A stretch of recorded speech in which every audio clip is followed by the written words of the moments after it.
This program has been made possible by Weatherby Asset Management. The views and opinions expressed are those of the guest. Welcome back. We have Holly Stiel here at Well Psychology at Sylvia Global Media, and we are discussing really how to make the best of your relationship with a service professional. And we're going to be looking at it through the lens of a concierge relationship.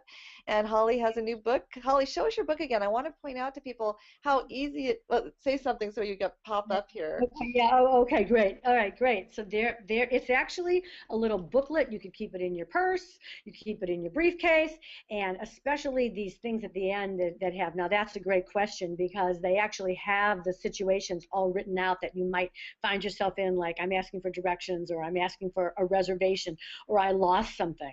And so it tells you, or I want to ship something, and it tells you exactly the best way to get the best from the concierge. And I want you to open it up because I love the design that you created where each page is a letter, and I want to talk about this in terms of using it with family when you're traveling. So can you show it to us?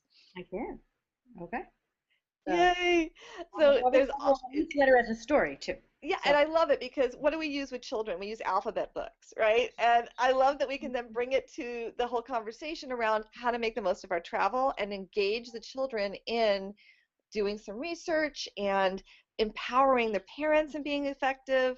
And so I'd love to maybe pull out we'll choose E for my name. Let's look at the page E and see, like, if a child were going to be reading this, how they might empower their parent, or what that would look like in terms of a trip that would involve a family. So what's the tip under E? Okay, well, E is great because E is the word enthusiasm. Oh, now, perfect for a kid. Okay, so because this is a relationship, so if you have an enthusiastic concierge, that's great. But one of the things that I did in creating this book is I interviewed a lot of concierge, actually around the world, and asked them questions. And this one came up over and over and over again.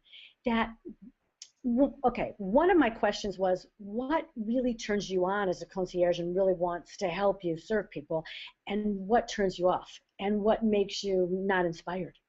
And this one came up all the time because it was like an enthusiastic guest meets an enthusiastic concierge, enthusiastic about where they live, because that's what a concierge is really all about, to promote their cities and their resorts, and they're really and to love them and to share this love and to create memories for the guest. So, for instance, if this actually was exactly what was said. I interviewed someone from Washington, D.C., and she said to me that people come up to her all the time in Washington, D.C., and they just look at her and they go, so, what's there to do around here? No.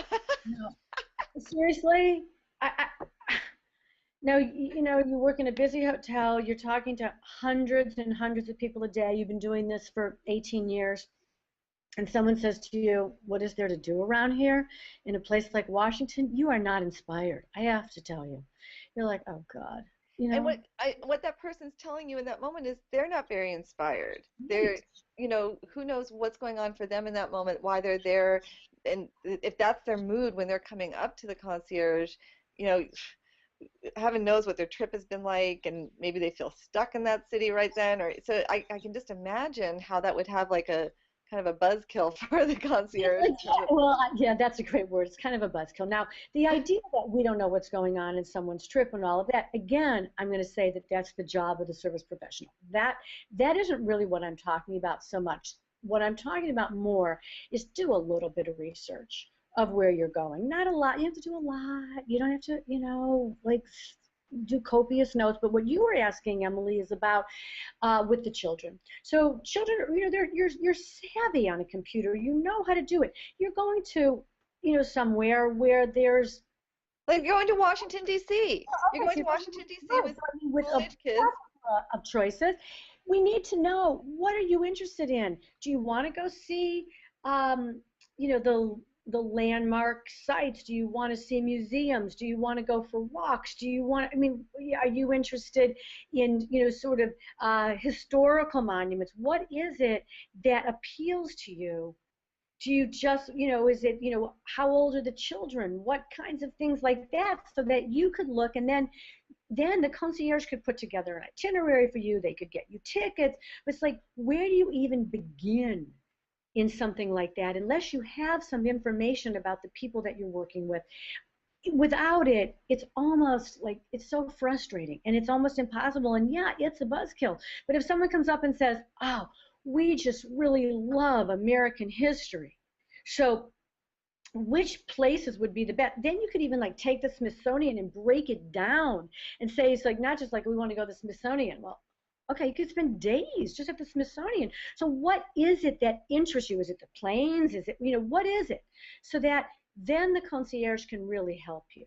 And what I love about this is a lot of times parents have a vision of a trip with the family, and then they get there and then the kids are, oh, we're bored, or they're on their little devices. But if you engage the children before you go on the trip, and you tap into the enthusiasm page, or maybe they'll find a different page that they want to take on, and then they look at, okay, I'm responsible for one of the days of the trip or one of the mornings of the trip. And each of the children, no matter what their age level, I guess they have to be able to read or talk. If they're two, it might not be as easy.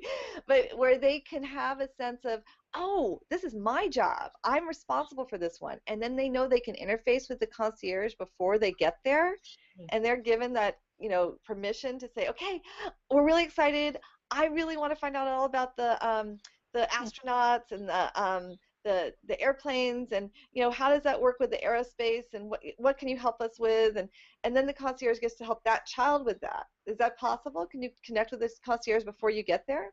Well, I think it's the smartest way to go, actually, is to connect with the concierge before you get there. But actually, I love that idea. I hadn't really even thought about that completely, but that would be really cool. And I think most concierge would really like that they would like to interact with the child to create something. Plus, what that does, it's such a twofer, because then, my gosh, then the child understands how to communicate, how to create something, how to work with a concierge, even knows what one was, that sort of thing. It's funny, like the quote on the back of the book from Peter Greenberg, it's about when he was 10 years old and he went to France, and his mother said, don't you dare go near that concierge desk. Don't go. That's going to cost you money. Don't go there. And he never did. And then it took him years to realize what an invaluable service that this is. Oh, and, wow. Yeah. So I think, yeah. That is really important. I want to have our next segment really focus on that, because we send so many messages to our children that end up making it so they have to work through things. And I also want to talk about the cost. I think that that's a big, important piece that people maybe have some confusion about. So thank you. This is Holly Stiel, our guest at Wealth Legacy Group's Wealth Psychology on Sylvia Global Media. Weatherby Asset Management is dedicated to providing exceptional wealth management services by forming partnerships built on trust, understanding, and thoughtful advice. For more than 20 years, they've been offering objective perspective, personalized planning, and sophisticated investment management to individual investors and families, as well as pension plans, foundations, and endowments. Contact them at www.weatherby.com. Weatherby Asset Management, located in San Francisco and New York City.